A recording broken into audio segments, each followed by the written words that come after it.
Внимательно! Бой!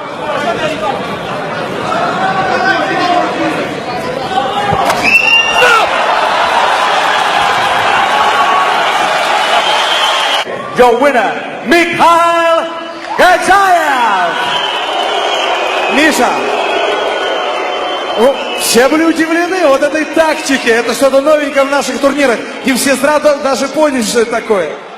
Здравствуйте. Мы развиваемся. Я думаю, мы взяли его хитростью, пошли против его правил и взяли его хитростью. По баллам выиграл я. Какие могут быть претензии? Если бы я дрался, как до этого, я бы проиграл. Но мы поставили так, и мы выиграли. Эта тактика помогла нам. Что сказать? Мы развиваемся. Спасибо. Действительно, правила нужно уважать. Все было в пределах правил.